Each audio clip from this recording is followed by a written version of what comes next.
Bueno, ahora sí, vamos a iniciar con el teórico. El teórico tiene que ver con seguir trabajando contenidos de la materialidad, y estos contenidos que tienen que ver con la materialidad tienen que ver con el lenguaje, que vamos a crear este protolenguaje, y están totalmente relacionados con las atmósferas que vamos a crear. ¿Alguien se acuerda el concepto de atmósfera o algún concepto de atmósfera que vimos a principio de año? ¿De qué hablaba Sumter? ¿Se acuerdan que ustedes crearon atmósferas ficcionales? ¿Y qué eran esas atmósferas ficcionales? Sumter decía, tiene que ver con que algo me conmueva, tiene que ver con que ese espacio que me envuelve, porque la atmósfera es algo que envuelve, tenga cualidades que generen emociones en las personas, que generen determinadas percepciones. Entonces, Sumter en ese texto nos habla de la escala, de la consonancia de los materiales, de la luz y la sombra, del color, del sonido, del espacio. Bueno, estos dispositivos materiales que ustedes están indagando en algunos talleres, todavía no en todos, estos dispositivos materiales tienen que traernos, remitirnos a ese contexto y a su vez generar luego determinadas percepciones, determinadas sensaciones en quien habita ese espacio. Entonces, a partir de los dispositivos materiales es que nosotros vamos a ir explorando qué atmósferas podríamos crear en ese espacio que estamos proponiendo.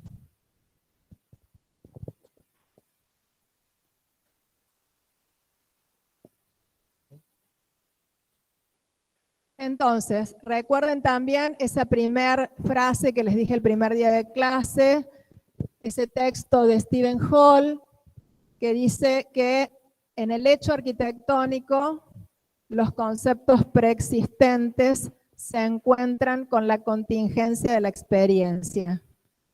Lo que ustedes van a hacer ahora no va a ser un hecho arquitectónico, va a ser una protoespacialidad situada en un contexto, y lo que nosotros pretendemos es que los conceptos preexistentes que hayan surgido del contexto y que hayan surgido del trabajo de los ritmos se encuentren con quien vaya a habitar ese espacio.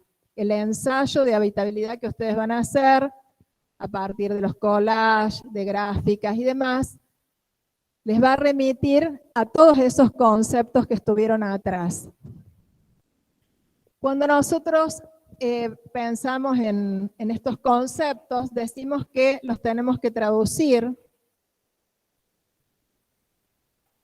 y que en la traducción siempre hay acciones ordenadoras, acciones, perdón porque esto es nuevo, no sé si lo voy a poder usar, sí.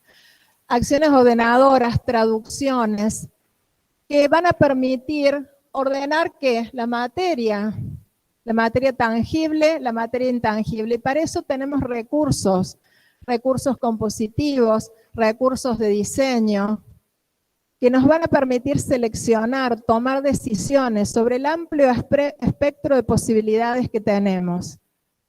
Entonces, esos conceptos e intenciones se van a traducir, van a traducirse y operarse para modificar, para transformar, para ordenar la materia, y esto nos va a permitir generar en quien habite sensaciones y percepciones. Es decir, tener experiencias de espacio-tiempo, que es lo que busca la arquitectura.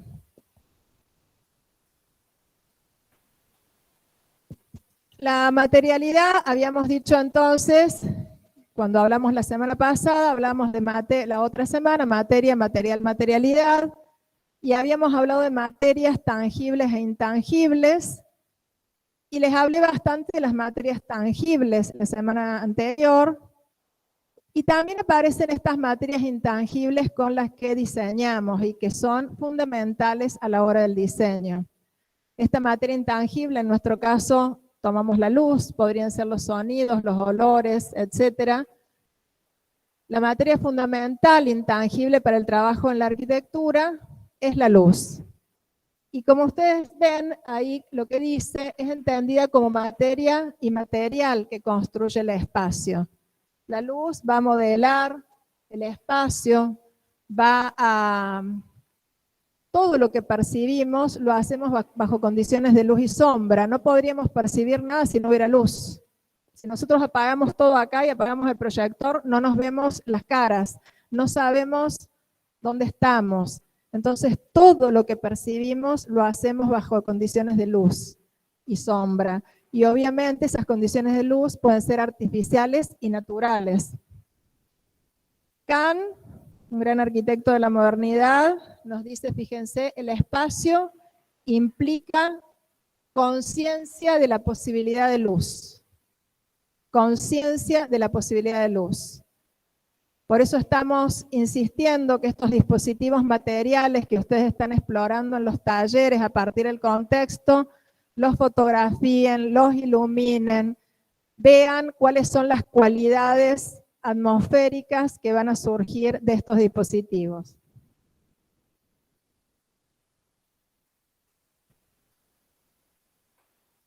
La luz va a modelar las formas, va a poder adquirir configuración geométrica precisa. Puedo hacer que la luz tome la forma que quiero a partir de dispositivos técnicos, a partir de la propia arquitectura. Fíjense cómo la luz en esta imagen de Álvaro Siza, a ver, cómo toma la forma de línea, ¿no? O en esta otra imagen, una luz indirecta cenital. Es decir, la luz moldea el espacio, nos va a poder guiar un recorrido, nos va también a partir de la luz, nosotros podemos frenar un recorrido o continuarlo. Aprender a trabajar con la luz. Y para eso hay que explorar qué es lo que sucede con la luz. También decimos que va a revelar las cualidades de los materiales. Cuando nosotros iluminamos una superficie texturada, se revela la cualidad matérica. Entonces, en este caso, no sé si lo ven bien, pero es una estructura de hormigón coloreada que tiene los moldes, digamos, de su encofrado a la vista. Y claramente la entrada de luz potencia la posibilidad de leer esa cualidad matérica. No es totalmente liso. También la luz contiene los colores. Ya vamos a hablar de eso en un ratito.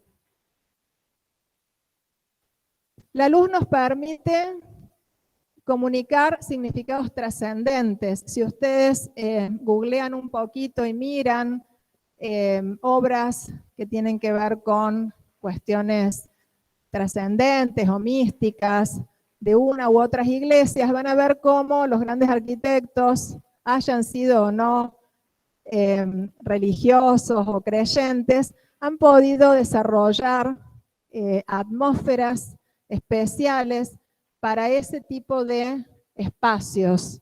Estos ejemplos son 3 ejemplos de capillas de iglesias. El primer caso es la iglesia de la luz, tan conocida y tan premiado el arquitecto Tadao Ando por esta capilla. Después les sugiero que la vean, es muy interesante.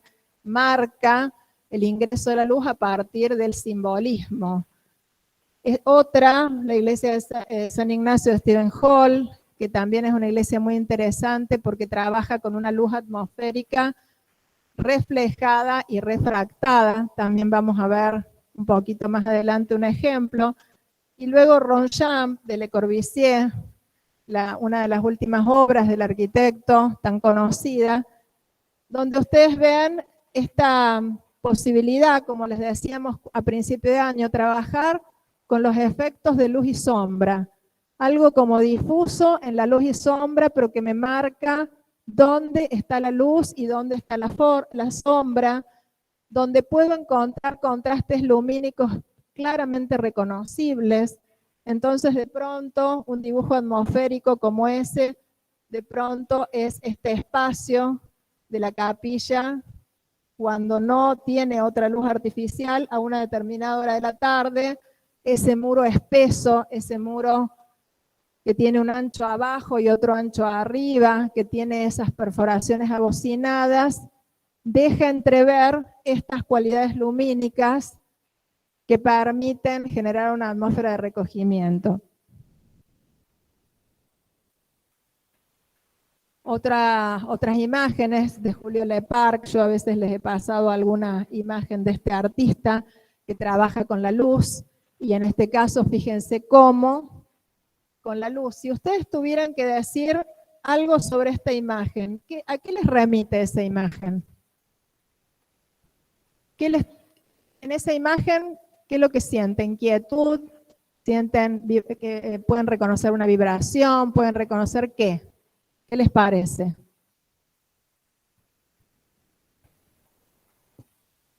¿Es una imagen quieta o es una imagen como en movimiento? ¿Es una imagen de mucha vibración? ¿Qué les parece?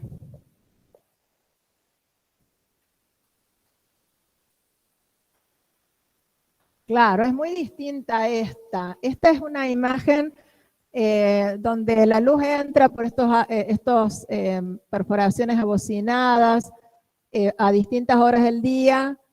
También hay un movimiento de ese ingreso de la luz, por supuesto, pero es una atmósfera mucho más quieta, donde la penumbra es, digamos, muy importante, donde hay, fíjense cómo acá el arquitecto separa a partir de una pequeña perforación por donde también entra la luz, el techo de ese plano de cerramiento, y eso hace que permita alivianar esa construcción tan pesada. Y en este caso vemos que son haces de luz que pareciera que se están proyectando permanentemente, y entonces vemos una vibración, una dinámica, una atmósfera bastante distinta a la otra atmósfera más quieta.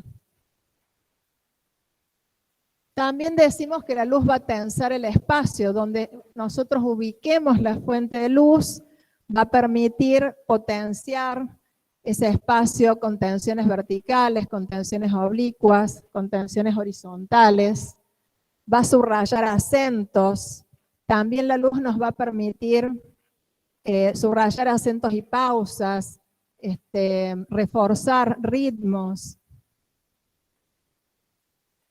Imágenes, algunas de obras, otras de prefiguraciones de obras, buscando en esa prefiguración cómo ingresa la luz. Acá Stephen Hall en estas dos de abajo, arriba el grupo RCR en estas bodegas, donde fíjense claramente se ha subrayado, potenciado ese ritmo de claro-oscuro, esa secuencia dentro de ese espacio.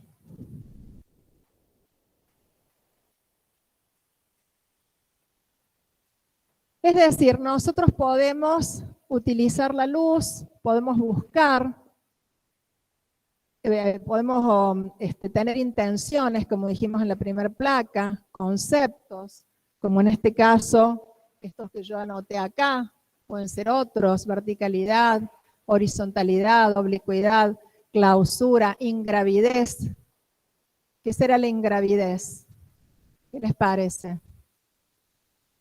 ¿Será lo opuesto a lo pesado? ¿Será algo parecido a lo liviano? Si yo quiero que algo flote, que se vea liviano, que se vea ingrávido, tengo que de alguna manera trabajar con la luz para que eso parezca que flota. Lo tendré que despegar del suelo, tendré que despegar el plano superior.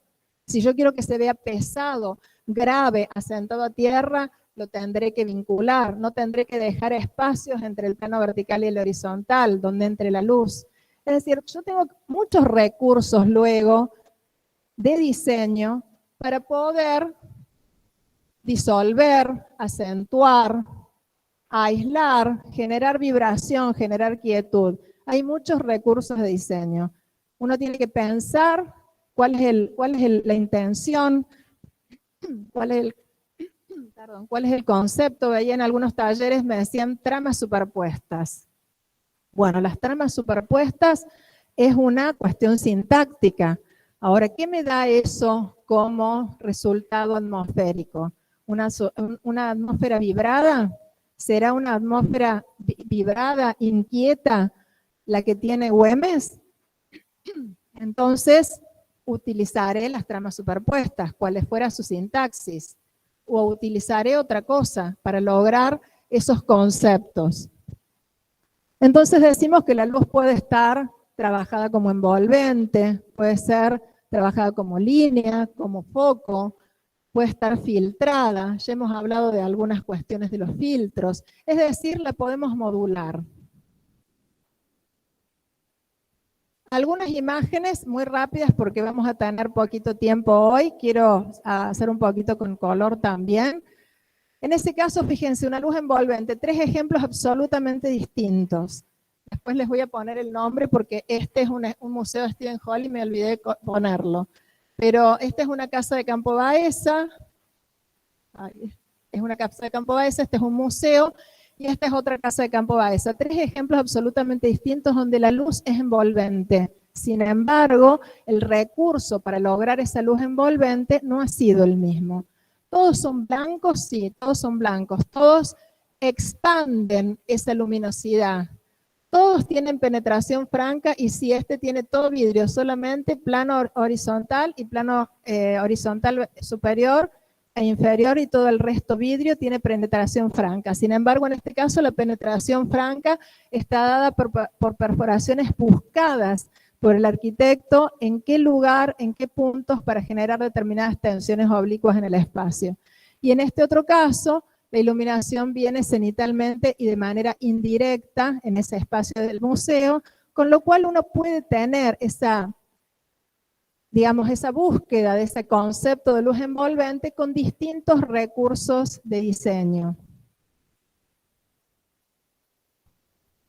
Para lograr, obviamente, estas luces bastante uniformes, ¿no? ¿Qué pasa cuando nosotros trabajamos la luz filtrada? Ya habíamos hablado del filtro, hablábamos del comportamiento de ese plano que va a plano o superficie o masa, lo que fuera, que va a permitir ingresar la luz, el aire, que va a permitir, digamos, que la percepción del espacio se amplíe, porque a través del límite con filtro yo puedo expandir y hacer ese espacio más amplio, porque ese filtro no cierra el espacio como si fuera un límite opaco. Y fíjense, ese filtro puede tener capas, puede tener velos. Hoy en los talleres vi en algunos de los talleres este trabajo tan interesante que han empezado a plantear en el contexto, en el taller de ustedes, Mari Carmen y Nati, este trabajo de velos, veladuras, filtros, que han empezado a reconocer desde el contexto. En otros talleres, Fede y Mariana, también empezaron a trabajar estos filtros, un trabajo en gráfica interesante de los filtros, de estos elementos o dispositivos matéricos que surgen de esa lectura del contexto. En algunos otros talleres también había unos collages tridimensionales que todavía debían ser traducidos a estos dispositivos que nos van a permitir tener una percepción del espacio con otra cualificación. También, como dice acá, fíjense que el filtro, me parece muy interesante esta parte, ¿no? No solamente filtra las condiciones interior-exterior, sino los desplazamientos del cuerpo y la mirada. Está filtrando lo que hacemos, no vemos totalmente a través del filtro, vemos recortes a través del filtro y a su vez está recortando la mirada y el desplazamiento de los cuerpos.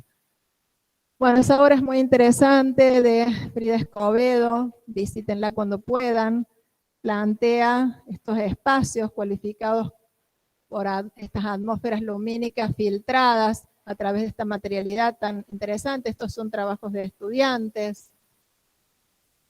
Otros trabajos donde también el filtro es clave, este edificio, un aulario, donde fíjense la presencia de la lectura maciza. Nosotros aquí podemos hablar de una masa, primeramente una masa excavada, fíjense donde aparece una ausencia, y esa masa excavada me da la posibilidad de la lectura de este plano. Esto es lo que se genera para generar el ingreso. Y luego en ese plano nosotros podemos reconocer una textura, pero si entramos al edificio, empezamos a reconocer que esa textura está dada por la presencia de poros, y esos poros tienen una determinada forma, y esa forma luego dialoga con la forma total del edificio. Cuando puedan, también googleenlo, es el aulario de la Universidad de Piura, en Perú. También podemos trabajar con la luz indirecta, esta luz que no llega directamente, sino que rebota en otro plano y llega luego indirectamente a los interiores, puede ser desde un plano superior, puede ser desde planos laterales. También hay muchas maneras de trabajar la luz indirecta, la luz que se puede colorear indirectamente. Fíjense cómo acá, en estos grafiquitos, aparece como la posibilidad de entrarle luz, choca en ese plano, rebota y luego ilumina indirectamente este espacio. Podría ser un corte con un plano cenital, esto sí podría ser una planta, también podría ser. Lo importante es saber que la luz indirecta no nos está dando directamente la fuente de luz, sino que esa fuente de luz va a chocar con un plano que la va a reflejar. Puede reflejarla y puede refractarla. Si la superficie es de alguna característica que la luz, digamos, tenga una densidad y la luz pasa como un plano translúcido, también la puede deformar. Cuando ustedes tenemos vidrios o planos translúcidos, fíjense cómo se deforman las imágenes por el paso de la luz refractada. Entonces aparecen estas cuestiones, ¿no? En este caso, me quedó la imagen atrás, es la iglesia nuevamente, la que les dije recién, la iglesia de Stephen Hall, y esta iglesia, fíjense cómo el arquitecto trabaja con estos elementos, que son los planos interiores. Acuérdense que cuando hablamos la semana pasada del límite, dijimos que no necesariamente lo que vemos por fuera es idéntico a lo que vemos por dentro, que podemos tener en ese límite varias capas, pueden ser varias membranas, varias capas, podemos tener la estructura expuesta o la estructura oculta, indiferenciada o diferenciada. Y fíjense cómo el arquitecto utiliza este recurso, ¿no? Hace iluminar a través de aperturas en la fachada exterior el plano curvo, por ejemplo, que está pintado, y a su vez esa luz rebotada va a dar esta coloratura tan sutil en el interior. Toda esa iglesia está trabajada de esa manera y es un recurso muy interesante para utilizar el color de una manera distinta a lo habitual. Bueno, entonces la luz como foco, no lo traje el ejemplo, siempre les muestro el Panteón Romano, claramente el óculo, ese centro, esa luz que va moviéndose en el día, de acuerdo a las horas del día, pero la luz como foco es la luz que acentúa un determinado punto, la luz que puede tomar una configuración geométrica. En el caso del Panteón es el óculo redondo, entonces un cono. Ustedes saben de lo que les hablo porque en historia han estado viendo, saben de qué se trata el Panteón Romano. Entonces allí hay una apuesta interesante en cuanto a esta luz de foco. Pero también en obras contemporáneas sería un desafío que busquen y que encuentren ejemplos de arquitectura contemporánea donde aparezca el recurso de la luz como foco, el recurso de la luz indirecta y demás.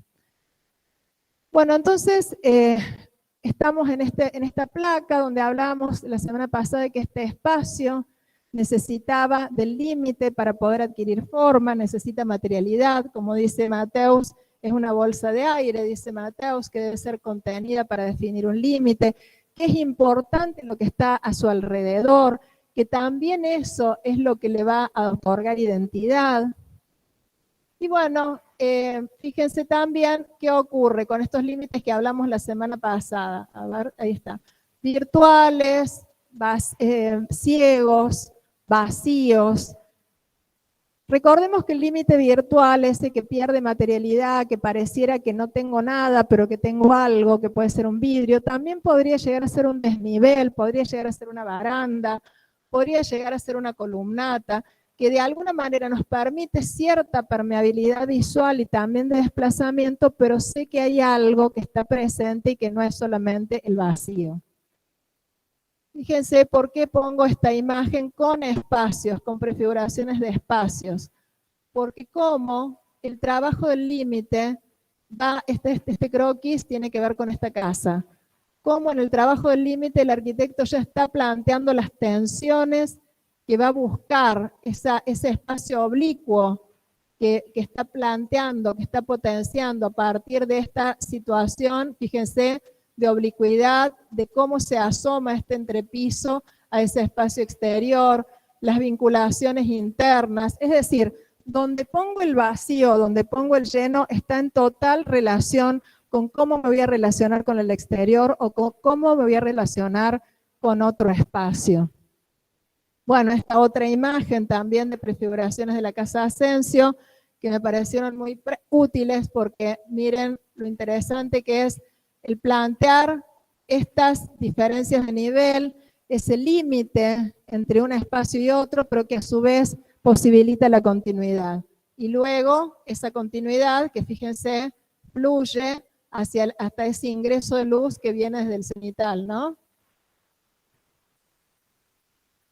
Bueno, cuando hablamos de límites decimos que tienen categorías materiales y categorías geométricas. Ya habíamos hablado de esto en estos primeros teóricos cuando hablamos de los atributos y dijimos que había categorías aparenciales y que había categorías estructurales.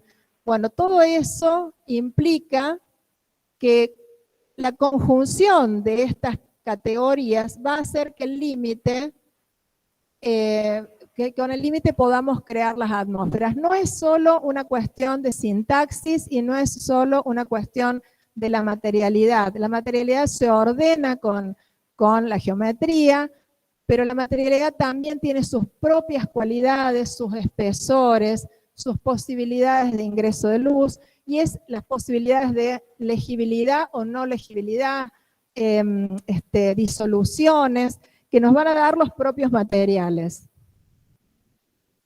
Entonces, ¿en qué manera los límites van a cualificar ese vacío? Y decimos que en esas categorías materiales podemos encontrar motivos, elementos que podamos reconocer, vamos a también reconocer tramas, teselaciones. ¿Recuerdan lo que eran las teselaciones? Cuando tapizábamos con un motivo que se repetía toda una superficie. Ejemplo podría ser la Casa de Gobierno de Córdoba.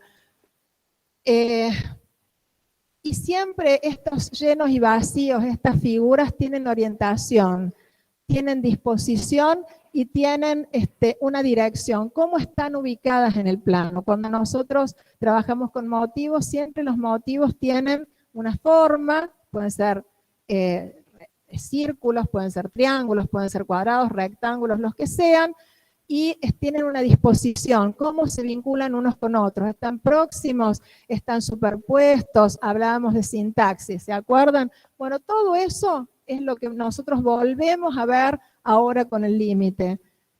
Y también todo lo que ya hemos estudiado en el trabajo con las estructuras de orden. Podemos pensar en las estructuras básicas, modular y proyectiva, podemos pensar en las series, en los ritmos, podemos pensar que esos entramados se pueden deformar en las simetrías, en las lógicas de enlace entre ellos. Ahí tengo una imagen donde trabajamos sobre dos límites, dos planos envolventes de un espacio. Son distintos, sin embargo los dos tienen perforaciones. Está deformado, Nati, porque hay un problemita es nuevo a la lámpara, y va deformando, y el terreno me decía, lo redondo se me veía ovalado, desesperante. Pero bueno, ya estaba, ya lo vamos a hacer con más tiempo eso, por lo menos tenemos lámpara nueva. Entonces, fíjense cómo yo puedo reconocer la estructura geométrica, que hay perforaciones, que hay disposiciones, pero luego, fíjense, la cualidad matérica de esto es totalmente distinta a la cualidad matérica de esto. Son huecos en un plano, sin embargo, este hueco tiene otra nueva capa. Fíjense que hay una capa que a su vez tiene un ritmo, esa capa superior tiene un color, además se pliega, tiene una nueva estructura geométrica. Es decir, la cualidad geométrica sola no alcanza. La categoría geométrica sola no alcanza. Puedo leer, como dice ahí, acá, por ejemplo, es una superficie. Son superficies, sí, superficies perforadas. Sin embargo, una tiene doble capa, la otra no. Una tiene color, la otra no. Esos son trabajos de estudiantes donde aparecen también, fíjense, doble capas. Trabajos con estructura del motivo. El motivo va adentro, va hacia afuera. Estos serían como dispositivos materiales, en este caso trabajados a partir de motivos. En otra medida deformada, la foto esta también, en el caso de trabajar con superficie, donde ya no vemos un motivo, sino planteamos la idea de regiones, grandes planos, superficies que nosotros podemos reconocer que tienen la misma característica. También vimos las regiones, ¿se acuerdan cuando trabajamos en los suelos? Bueno, también las podemos ver en el límite, entonces decimos las regiones, esta región que está trabajada con chapa, que está abierta, este gran vacío, en ese gran vacío luego el límite virtual, y el límite de la baranda que genera ese otro espacio de balcón, etcétera. Entonces, también podemos trabajar con regiones, no solo con perforaciones, no solo con motivos que pueden ser líneas o figuras, sino también podemos trabajar con regiones. Eso es muy importante que lo tengan en cuenta. Porque estas regiones van a ir tomando las formas de las estructuras que ustedes tengan en esas estructuras subyacentes, podrán ser triángulos, podrán ser rectángulos, lo que sea, ¿no? Si ustedes van a conocer el pabellón cielo-tierra, se van a dar cuenta que está trabajado por regiones. No hay perforaciones. Hay límites ciegos y límites transparentes. Y tienen la forma de ese polígono irregular que arma ese poliedro. Y está trabajado por regiones. Bueno, hay trabajos con planos, que también tienen que ver con los dispositivos que están trabajando ustedes. Entonces, por un lado tenemos todos estos atributos de superficie que dijimos, opaco, transparente, translúcido, filtro, demás. La cualidad apariencial del color, la cualidad apariencial de la textura. Y también podemos pensar que hay una diferenciación entre el soporte y el envolvente o que no hay una diferenciación entre el soporte y el envolvente. Y está claramente cuando yo dejo visible la varilla, la estructura, la dejo visible externa o la dejo visible interna, o cuando la pierdo porque esa estructura queda interna dentro del plano que puede llegar a ser, digamos, un plano que también soporte cargas. Entonces, pensemos en que nosotros morfológicamente podemos dejar el esqueleto a la vista, lo puedo exponer, lo puedo ocultar o puedo hacerlo desaparecer. Por supuesto, si lo hago desaparecer, tengo que ver dónde está. Seguramente, constructivamente, luego tendré grandes planos armados, ¿no es cierto? Bueno, en principio, nosotros en morfología vamos a trabajar con la estructura expuesta, esa estructura expuesta que puede estar interna o externa, y luego iremos viendo en función a los conceptos y los trabajos de ustedes, cómo vamos a ir haciendo desaparecer algo de esa estructura. Por lo pronto, ustedes también tenían que tener un prisma virtual, y ese prisma virtual es a los fines de contener una espacialidad. No significa que vamos a tener luego todas las estructuras del prisma expuestas, ni mucho menos. Pero por otro lado está también, y también tiene que ver, los límites están vinculados con la relación con el contexto, si hay mimesis, si hay contraste, diálogo, que es lo que ustedes están explorando con esa mirada desde el extrañamiento, con todas las texturas y los trabajos sobre superficie. Pero también el límite nos va a permitir, de acuerdo a la materialidad, tener esto, ser legible o disolverse el límite. ser permeable o no permeable. Y también va a tener determinados comportamientos. Ese límite puede ser un límite que se mueva, un límite que se abra y se cierre en determinadas horas del día. ¿Quién me da un ejemplo de límite en movimiento que cambia en el día en la ciudad? Algún edificio corporativo bastante, no le vamos a hacer publicidad, pero bueno, es para que recuerden y asocien. Hay un edificio corporativo que está cerca del río, que es medio naranjita, y que entonces no le vamos a dar nombre, pero ese edificio tiene una piel con elementos modulares, que tiene un color, en realidad tiene ese tinte que va variando la coloratura también, y que a su vez se mueve y se regula en función a las horas del día. Bueno, también hablamos, así como hablamos de la luz, hablamos de la textura, algo que es muy necesario que ustedes también trabajen. La textura es la apariencia superficial que van a tener las cosas, y la textura se puede generar. Uno puede trabajar sobre el metal y martillarlo, o puede dejarlo liso, o puede trabajar sobre el cartón y rasgarlo, y de pronto trabajarlo simplemente con líneas modulares, lo que fuera. Es decir, la apariencia superficial va a modificarse de acuerdo al trabajo que tenga esa superficie. Y por otro lado, la textura no solamente se reconoce por la vista, la textura se reconoce fundamentalmente por el tacto también. Había en la Bauhaus unos ejercicios re interesantes que hacían los arquitectos de la Bauhaus de tacticidad, y era justamente generar superficies, taparse los ojos, y que las personas pudieran reconocer cuál era, con qué herramienta, qué tipo de superficie se había generado a partir de solamente el tacto. Bueno, las texturas, la palabra textura tiene que ver con la idea de tejer, de tejido, y bueno, por eso les puse ejemplos tan diferentes, ¿no? Desde una tela que tiene una textura, que es ligera, que es liviana, y que es ese tipo de tela, pero hay otras que tienen otra textura, o este de trabajo con ensamblaje de varillas, de cañas, o de cestería, lo que fuera, el trabajo con el vidrio, acá en este caso, fíjense, el trabajo con el metal. Es un metal que está doblado y va generando, está doblado, ondulado, digamos, son distintos cortes, y va generando esta riqueza, ¿no es cierto?, en la superficie. Acá una teselación donde tengo planos ciegos y planos perforados. Es decir, la textura me va a dar estas apariencias superficiales: estriado, rugoso, liso, denso, ralo, etcétera. Porque también la textura, perdón que no pasa, tiene que ver con elementos que son los tectones, que se llaman en gráfica, que son los que componen la textura, y esos tectones o esos motivos también tienen una dirección, también tienen una densidad y también tienen un tamaño. Y no siempre tienen la misma densidad, puede haber más densos y menos densos, entonces la textura puede trabajar con lo macro y lo micro. Fíjense la importancia del trabajo con la luz, porque la textura se revela gracias a la luz.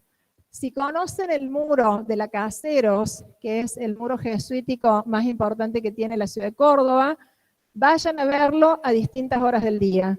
Y vayan a ver sobre la Caseros, al lado de la Compañía de Jesús, qué ocurre con ese muro a distintas horas del día. Cuando la luz es rasante, cuando la luz es del mediodía, cómo se manifiesta la textura. De acuerdo a cómo iluminemos la superficie, también la textura va a tomar mayor o menor valor.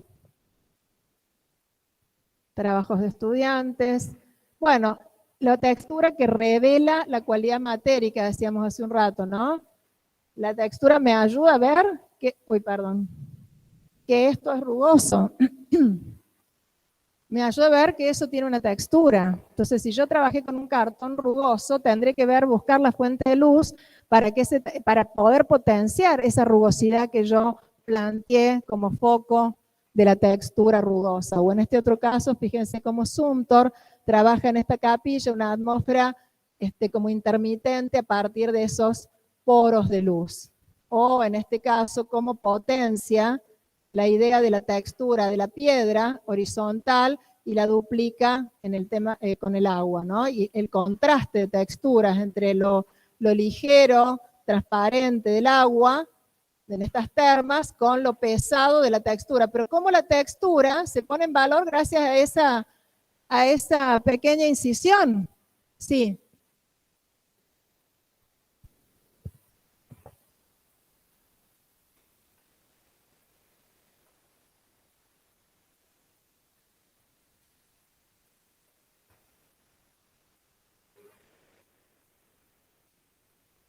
Ah, ya sé, sí, hermoso. Es el mismo arquitecto Queré que ganó el premio y es es una escuela que utiliza el recurso natural.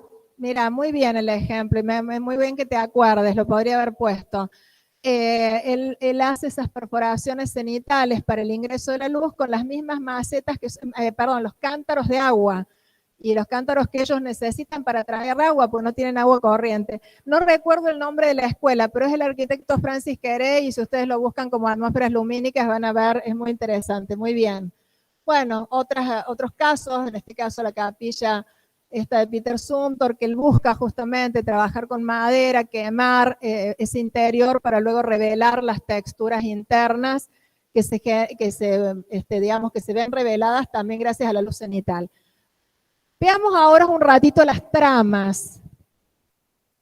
Me queda esto y color, chicos, así que hagamos silencio porque algo de color les tengo que dar. También nosotros podemos trabajar con tramas. Recordemos que las tramas van a implicar el cruce de líneas, el entrecruzamiento de líneas. Podemos trabajar con tramas en bidimensión. Ustedes ya tienen práctica de esto, pueden esponjar esas tramas y pueden generar esta tridimensión que en algunos casos todavía es bidimensión.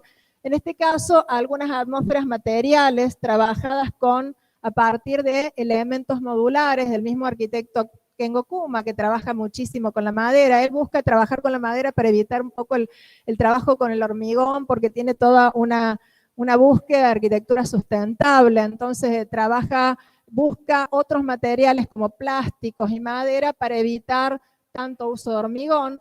Y él en este caso trabaja con elementos modulares que ensambla, apila y genera estas atmósferas materiales que no solamente, dejan pasar el aire, tienen una unidad, ¿no es cierto? Sino que también, bueno, tienen un color, tienen un olor, y eso hace a la atmósfera espacial. Bueno, otras obras del arquitecto, Kuma, también acá fíjense cómo trabaja con la línea que se cruza en el ángulo de esta manera, ¿no es cierto? Con ese detalle, y así genera todo el espacio de esa biblioteca, que la pueden ver ahí, que se va, también, ¿por qué lo hace? Porque allí había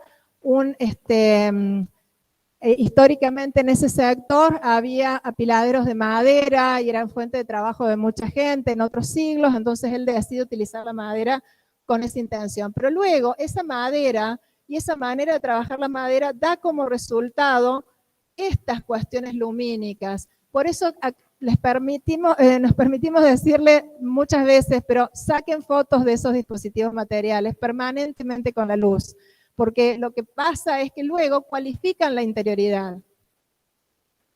Bueno, también decimos que estas tramas y mallas o entramados, cuando tenemos la idea de entramado podemos hablar de patrones, los patrones los podemos deformar. Entonces decimos que hay algún patrón que yo lo reconozco, como en este caso, pero que en realidad lo puedo deformar. Y esa deformación va a hacer que siempre parezca una unidad, de una coherencia, voy a saber de dónde viene, pero luego lo puedo haber deformado. Es decir, estas tramas no necesariamente son tramas rígidas, también podemos trabajar con tramas deformadas. Estos son dibujos de estudiantes explorando atmósferas. Estas son maquetas de estudiantes explorando atmósferas, muy a la manera Kengo Kuma, acá en el taller de Natalia, y en otros talleres a otras maneras. Bueno, miren lo interesante también de explorar con el mismo material cortado y colocado de otra manera, el cartón corrugado, las cualidades atmosféricas que empiezan a leerse, o el trabajo de empezar a pensar en filtros con color. Bueno, lo mismo que en el cuadrito que les puse de la luz, lo mismo podemos hacer con la textura. Podemos trabajarla como envolvente, podemos trabajarla como foco, como superficie, podemos pensar en la consonancia entre los materiales en la textura, podemos trabajar con contraste, liso, rugoso. El contraste y lo micro y lo macro suelen dar buenos resultados, no son reglas mnemotécnicas, pero hay que saberlos trabajar, ¿no?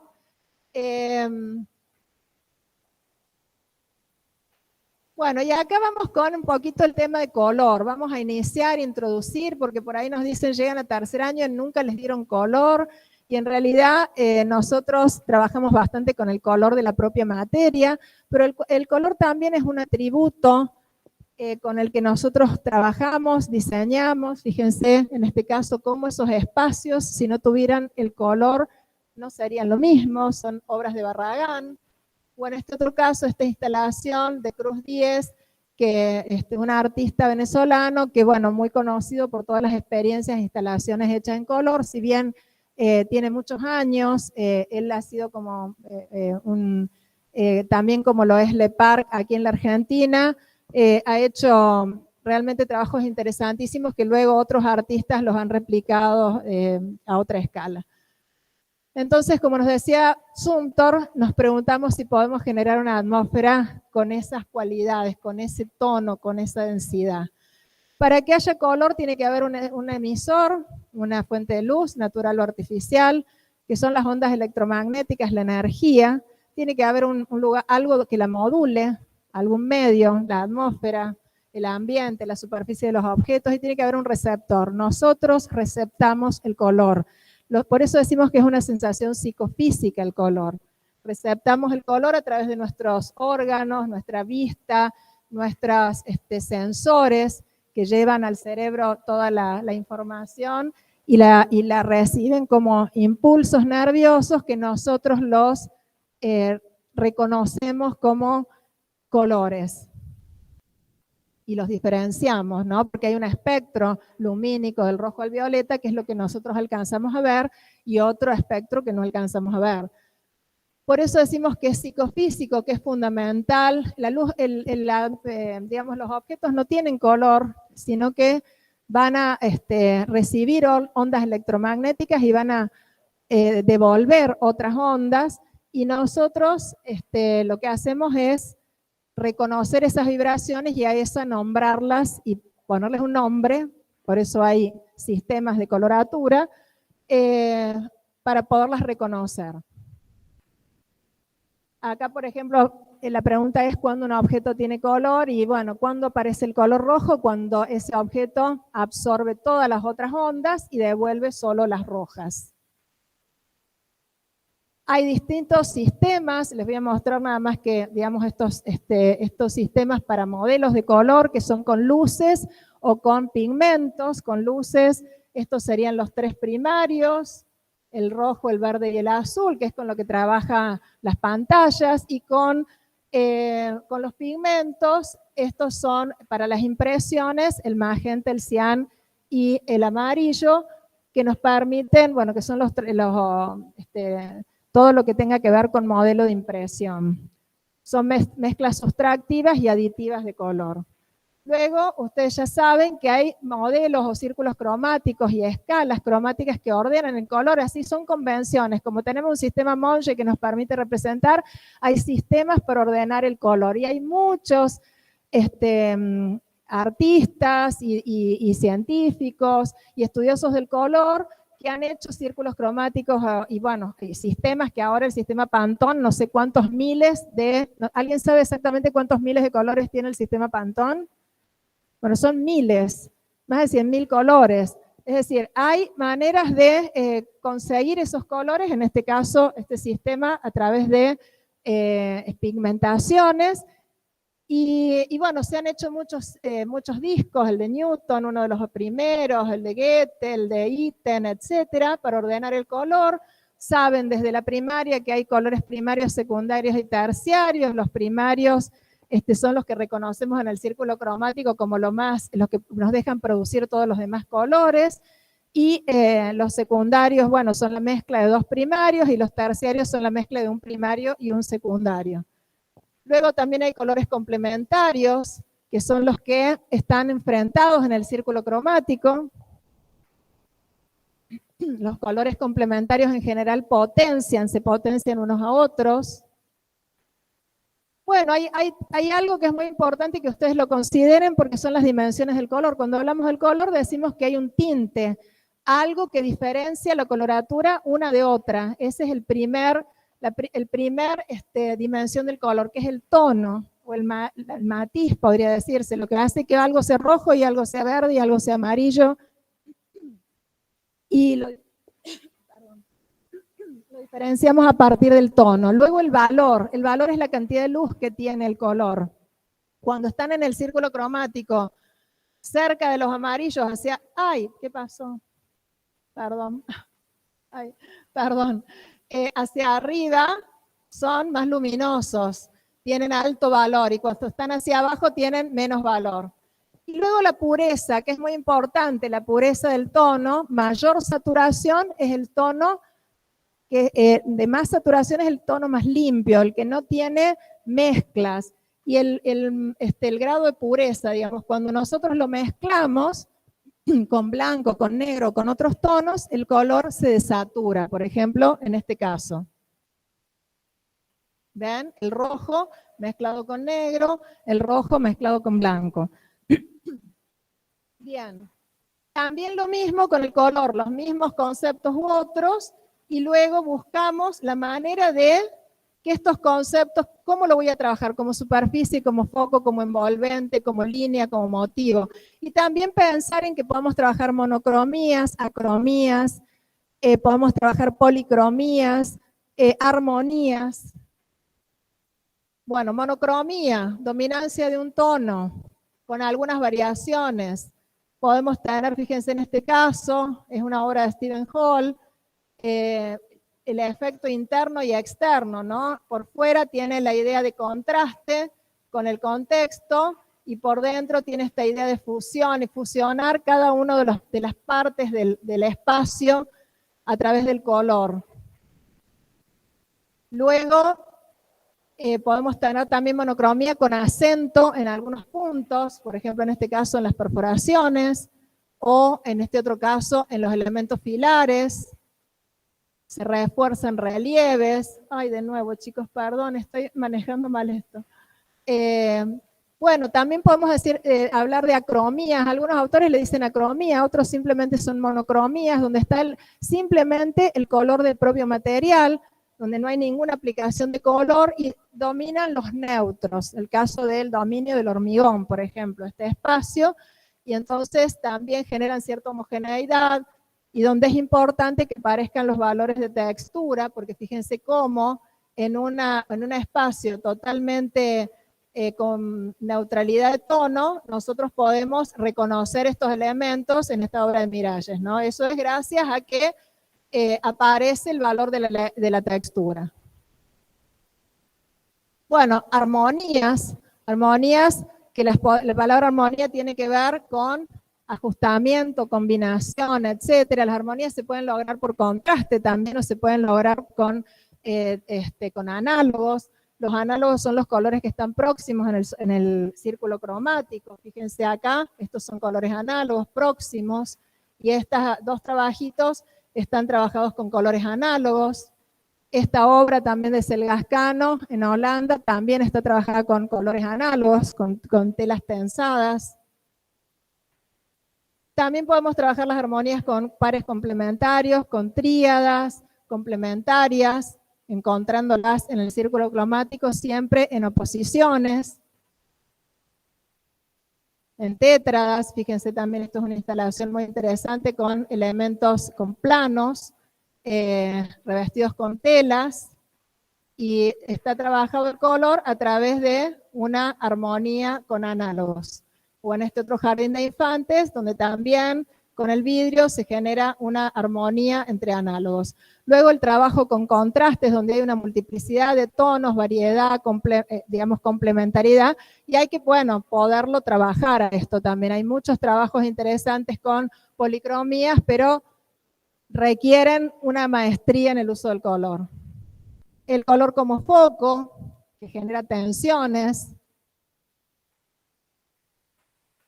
El color que va a lo que se va a registrar como color, por ejemplo, en este caso es un pabellón, todo hecho con membranas plásticas, pero que va cambiando la coloratura a las distintas horas del día de acuerdo a la cantidad de luz. Y luego de noche también cambia de acuerdo a la luz, artificial que se coloque, ¿no? Entonces esas atmósferas cromáticas variables de acuerdo a la propia acción de la luz.